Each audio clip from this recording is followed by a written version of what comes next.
see the ocean. So I just had park ranger knock on my door, like not just a polite knock, but bam, bam, bam. I'm like, what? And he goes, park ranger. Nothing like getting a knock on the door from rangers. Well, good morning. What a way to start a day. Yeah, I get a knock on the door, and it's not just like a polite knock, you know, like a neighbor would come over. It was just like, bah, bah, bah, bah. And I'm like, man, that's aggressive. And then I heard him say, park ranger. And I'm like, okay, I know I can park here. I've asked the, you know, the people that come and clean up. So I know I'm parked okay. So I'm like, can I help you? And he goes, yeah, so we got a call that there was an RV parked here overnight. I said, yeah. And he goes, did you park here overnight? I said, no. I said, I got here after 7. I go, I know the rules. It's 10 to 7. He goes, well, it's actually 10 to 6. I said, I actually waited till 7 to get here, and I was up earlier. And he's like, oh, okay, so you didn't park here last night? I said, no, I know the rules. I followed the rules. And he's like, oh, okay. And then he just kind of stood there for a second, and I said, all right, anything else? And he goes, no. And then I just shut the door. I'm just like, is he making this up? Just, you know, they happen to be here. His partner's using the bathroom. Let's just say something. Because when I left here last night, there was only 2 cars, so there wasn't an RV. I left about by 9:30. So, and then I woke up early, and then I waited until 7 to come over here. So I could have actually come at 6. But yeah, so anyways, they're very strict about, you know, parking here. I'm sure he ran my plates or whatever, but I follow the rules. So I know, like 10 to 6 now, don't park here. But I'm here to meet my sister. We're gonna spend the day together. So I was just like, okay, this is a perfect place because there's bathrooms here for her. I mean, she can use my bathroom. It's a good place, you know, for us to meet. It's kind of like a halfway point, I guess. Not a halfway point. Halfway point would be probably Morro Bay. Anyways, it's a good place for us to meet. So we meet here once in a while, and so I do. I mean, it's summertime, you know? People are out and about. You're gonna see RVs. But anyways, he's doing his job, and I respect that. So I'm not here to cause problems. I understand it. It's the bad apples that ruin it for the good, you know, apples. Anyways, that's how my morning's starting. How's your morning starting? You know, now that I think about it, I don't think that the park ranger pushed it any further because of where I'm positioned. Like, he had to, I'll show you. He had to come this way. It's real tight. And, you know, my steps barely make it out all the way. And I didn't open this screen door. I just opened the main door. And I just talked to him like this. And he kept on trying to look inside, but he wasn't like in front of me. He stood over there, like over there. And he kept looking inside. And I'm like, is there anything else? And he's like, oh no, it's all right. So I think just not him being able to come over here and just scope to see if I'm living in my RV or whatever. I think that kind of cut the time. It was inconvenient for him, and he had nothing. So that's my thoughts. I really don't think that anyone called. Honestly, I don't think so. But who knows? You don't know. And what I've read is that you don't have to open your door. It's a knock and talk. If you're not doing anything wrong and you have an RV, and like, let's say I have my slide out, or I'm at a campsite, you don't have to open the door.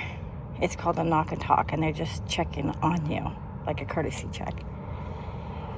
But if you get pulled over or you're on the side of the road, then you do have to open the door. So there's a difference. If you're not gonna drive away, so if my slides are out, I'm not driving away, then it's almost like I'm not considered a vehicle. I am considered a vehicle, but that's more like your home. You know, it's like you're not going anywhere, you're not driving. That's my understanding. I could be wrong, you guys tell me.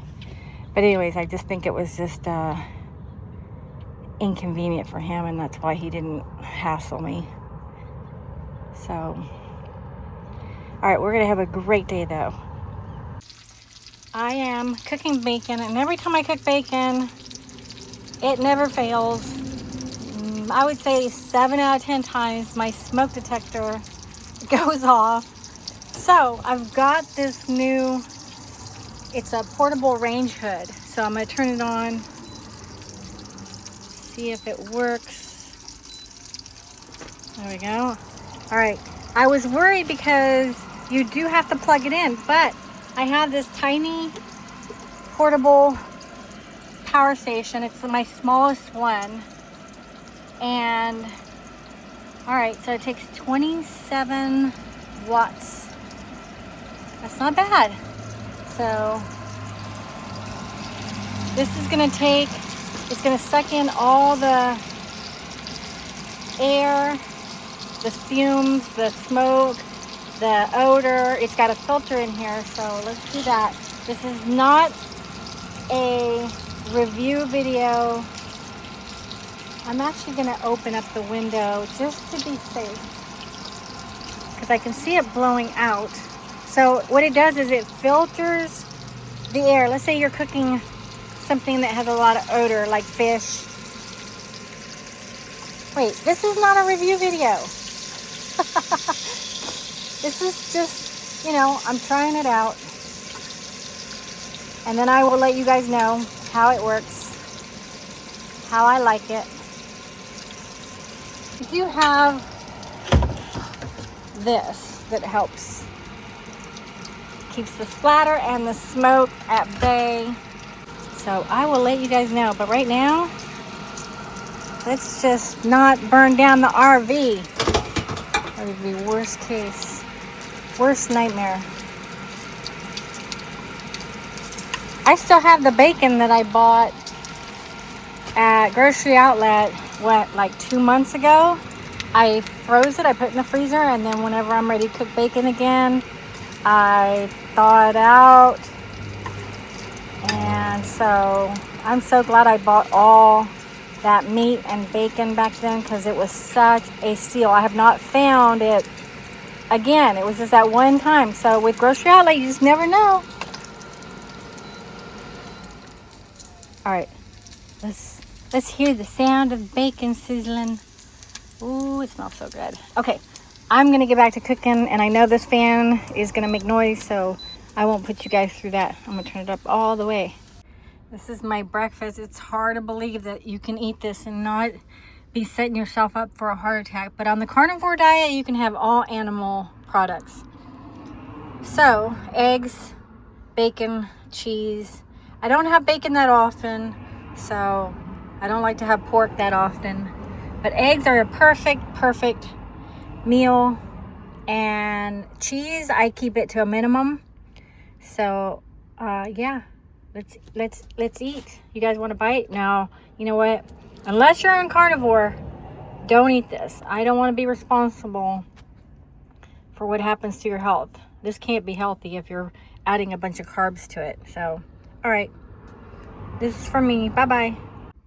My eyes are bigger than my stomach. I couldn't eat it all. So, I should have just made one slice of bacon and one egg. Look at this place. It's a miniature one. Miniature one. Waiting for my sister and the baby. We're gonna have a good time. I gotta go help her bring stuff in. I know. careful the hole. Oh no. Oh no. Oh no. Now you got it in your mouth. Oh.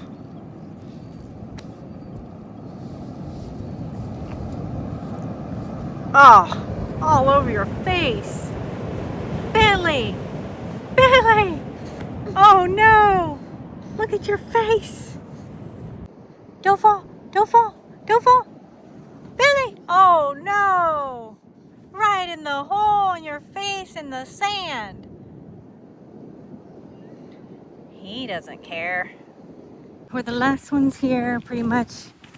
Maybe 1, 2, 3, 4. That's it. Time to go. I took a shower and stayed here till late. It was a gorgeous sunset, and I was gonna start heading out.